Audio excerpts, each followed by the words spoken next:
രാഹുൽ ഗാന്ധി പ്രതികരിക്കുന്നുണ്ട് അദ്ദേഹത്തെ കയ്യേറ്റം ചെയ്ത് കൊണ്ടുപോകുന്നതിന് മുൻപ്.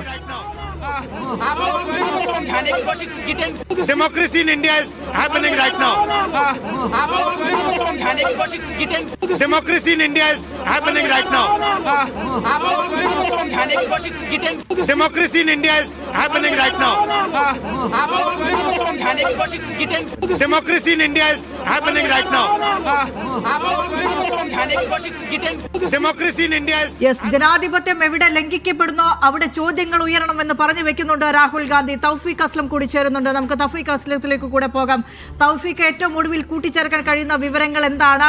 എങ്ങനെയാണ് രാഹുൽ ഗാന്ധിയെയും പ്രിയങ്ക ഗാന്ധി അടക്കമുള്ള കോൺഗ്രസിന്റെ ദേശീയ നേതാക്കളെ അവിടെ നിന്ന് മാറ്റിയത്? ബലം പ്രയോഗിച്ച് മാറ്റേണ്ടതില്ല എന്നൊരു തീരുമാനം നേരത്തെ വന്നിരുന്നല്ലോ.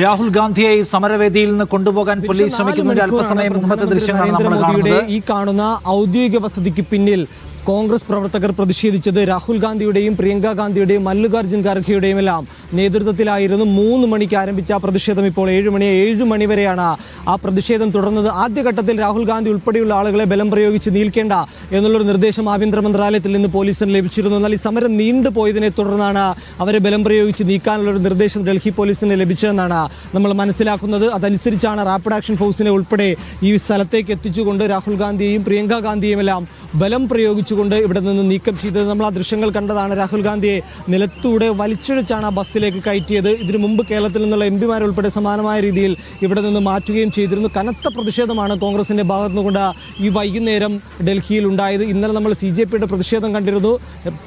ആയിരക്കണക്കിന് വിദ്യാർത്ഥികളായിരുന്നു ആ പ്രതിഷേധത്തിന്റെ ഭാഗമാവുകയും പാർലമെന്റ് കവാടത്തിന്റെ മുമ്പിൽ വരെ ആ വിദ്യാർത്ഥികൾ ആ പ്രതിഷേധവുമായി എത്തി. അതിന് പിന്നാലെയാണ് രാഹുൽ ഗാന്ധി ഇന്ന് വൈകുന്നേരം നേരത്തെ സൂചിപ്പിച്ചതുപോലെ ഒരു സ്ട്രൈക്ക് എന്ന രീതിയിലേക്കൊരു പ്രതിഷേധം രാഹുൽ ഗാന്ധി ആഹ്വാനം ചെയ്യുന്നു. കോൺഗ്രസിന്റെ എംപിമാർക്ക് പോലും ഈ പ്രതിഷേധം നടക്കുന്ന വിവരം അറിയില്ലായിരുന്നു. രാഹുൽ ഗാന്ധിയും മല്ലികാർജ്ജുൻ ഖാർഗെയും കൂടി ആവിഷ്കരിച്ച ഒരു പ്രതിഷേധമായിരുന്നു. എംപിമാരോട് 3 മണിയാകുമ്പോൾ മല്ലികാർജ്ജുൻ ഖാർഗെയുടെ വസതിയിലെത്താൻ പറയുന്നു. അവിടെ മല്ലികാർജ്ജുൻ ഖാർഗെയുടെ പിറന്നാൾ ആഘോഷമുണ്ട്. അതുകൊണ്ട് രാജ്യസഭയിലെയും ലോക്സഭയിലെയും കോൺഗ്രസിന്റെ എംപിമാരോട് ഖാർഗെയുടെ വസതിയിലേക്ക് എത്താൻ പറയുന്നു. പ്രധാനമന്ത്രിയുടെ ഈ വസതിയിൽ നിന്നും ഏകദേശം ഒരു 600 മീറ്റർ മാത്രമേ ഉള്ളൂ ഖാർഗെ താമസിക്കുന്ന വസതിയിലേക്ക്. ആ വസതിയിലേക്ക് എംപിമാർ ഉൾപ്പെടെ എത്തിയതിനു ശേഷമാണ് രാഹുൽ ഗാന്ധി അവരെയും കൂട്ടി നേരെ നടന്ന് ഈ പ്രധാനമന്ത്രി നരേന്ദ്രമോദിയുടെ വസതിയിലേക്ക് എത്തിയത്. അവിടെ നിന്ന് നടന്നപ്പോൾ പോലും എംപിമാർക്ക് അറിയില്ലായിരുന്നു രാഹുൽ ഗാന്ധി എങ്ങോട്ടാണ് തങ്ങളെ കൂട്ടിക്കൊണ്ടു പോകുന്നത് എന്ന കാര്യം. ഇവിടെ എത്തി മുദ്രാവാക്യം വിളിച്ചതിന് ശേഷമാണ് മനസ്സിലായത് പ്രധാനമന്ത്രിയുടെ വസതിക്ക് മുന്നിൽ പരീക്ഷാ ക്രമക്കേടുമായി ബന്ധപ്പെട്ടുള്ള പ്രതിഷേധത്തിനാണ് രാഹുൽ ഗാന്ധി തങ്ങളെ ക്ഷണിച്ചതെന്ന കാര്യം അത്രയും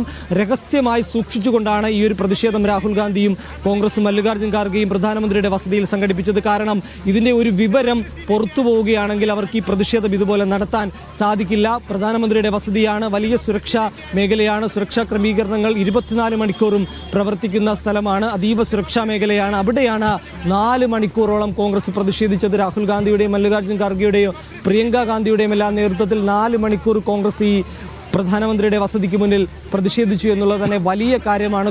ഡൽഹി പോലീസിന് ഒരു തരത്തിലുള്ള സൂചന പോലും ലഭിച്ചിരുന്നില്ല ഇത്തരമൊരു പ്രതിഷേധം കോൺഗ്രസ് പ്രധാനമന്ത്രിയുടെ വസതിയിൽ നടത്തുമെന്നുള്ളത്. കോൺഗ്രസ് ഇവിടെ പ്രതിഷേധിക്കാനെത്തി അതിൻ്റെ ദൃശ്യങ്ങൾ രാഹുൽ ഗാന്ധി തന്നെ സമൂഹ മാധ്യമങ്ങളിലൂടെ പങ്കുവച്ചപ്പോഴാണ് ഡൽഹി പോലീസ് തന്നെ ഇത്തരമൊരു വിവരം അറിയുന്നത്. അല്ലാതെ സാധാരണ നിലയിൽ പ്രധാനമന്ത്രിയുടെ വസതിയിലെ സുരക്ഷയുള്ള 3-4 ജീവനക്കാർ മാത്രമായിരുന്നു ഈ ഗേറ്റിന് പുറത്തുണ്ടായിരുന്നത്. അതല്ലാതെ ഒരൊറ്റ പോലീസ് പോലും ഡൽഹി പോലീസിന്റെ ഈ പരിസരത്തുണ്ടായില്ല. അതുകൊണ്ട് പോലീസ് എത്താൻ തന്നെ ഏറെ വൈകി. ആ സമയത്തേക്ക് നിരവധി കോൺഗ്രസ് പ്രവർത്തകരെത്തി, മാധ്യമങ്ങളെത്തി, എല്ലാവരും എത്തി. ഇത് വലിയൊരു പ്രതിഷേധമായി മാറുകയായിരുന്നു. കേരളത്തിൽ നിന്നുള്ള എംപിമാർ ഉൾപ്പെടെ പ്രതിഷേധത്തിന്റെ ഭാഗമാകാനെത്തിയിരുന്നു. അതിനിടയിൽ ഒരു കേന്ദ്രമന്ത്രി രാഹുൽ ഗാന്ധിയുമായി ചർച്ച നടത്താനായിട്ട് ഇവിടെ എത്തുന്നു. അദ്ദേഹം രാഹുൽ ഗാന്ധിയെ കാണുകയും സംസാരിക്കുകയും ചെയ്തു.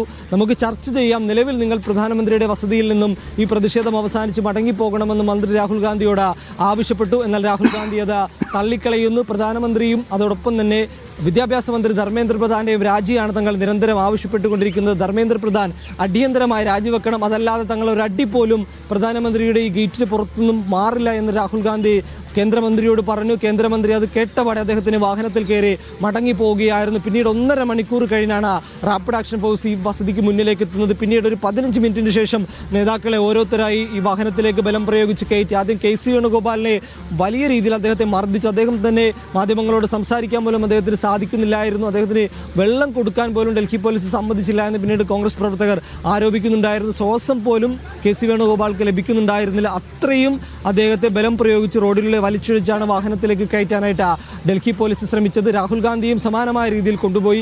പ്രിയങ്ക ഗാന്ധിയെയും സമാനമായ രീതിയിൽ തന്നെയാണ് പോലീസ് വാഹനത്തിലേക്ക് കയറ്റിയിരിക്കുന്നത്. എങ്ങോട്ടാണ് കൊണ്ടുപോയത് എന്ന് പോലും അറിയില്ല എന്നാണ് കോൺഗ്രസ് നേതാവ് പവൻ ഖേഡ ഇപ്പോൾ കോൺഗ്രസ് ഗ്രൂപ്പിൽ മാധ്യമങ്ങളെ അറിയിച്ചിരിക്കുന്നത്. രാഹുൽ ഗാന്ധിയെ ഏത് പോലീസ് സ്റ്റേഷനിലേക്കാണ് പോലീസ് ബലം പ്രയോഗിച്ച് കൊണ്ടുപോയത് എന്നതിനെക്കുറിച്ച് യാതൊരു അറിവുമില്ല എന്ന് പവൻ ഖേഡ തന്നെ ഇപ്പോൾ മാധ്യമങ്ങളോട് പങ്കുവച്ചിട്ടുണ്ട്. കോൺഗ്രസ് നാളെ മുതൽ വ്യാപകമായിട്ടുള്ള പ്രതിഷേധമുണ്ടാകും. പ്രത്യേകിച്ച് പാർലമെന്റ് നാളെ ചേരും. പാർലമെന്റിൽ ഒരു കാരണവശാലും പാർലമെന്റ് നടപടികൾ മുന്നോട്ട് കൊണ്ടുപോകാൻ അനുവദിക്കില്ല എന്ന് കോൺഗ്രസ് അറിയിച്ചിട്ടുണ്ട്.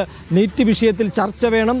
പരീക്ഷാ ക്രമക്കേടുകളിൽ കൃത്യമായിട്ടുള്ള ചർച്ച വേണം. വിദ്യാഭ്യാസ മന്ത്രി രാജിവെക്കണം. അതോടൊപ്പം തന്നെ ഇന്ന് ഈ സമരത്തിൽ പങ്കെടുത്ത ആളുകളെ എല്ലാവരെയും പോലീസ് ബലം പ്രയോഗിച്ച് മർദ്ദിച്ചാണ് പോലീസ് വാഹനത്തിൽ കയറ്റിയത്.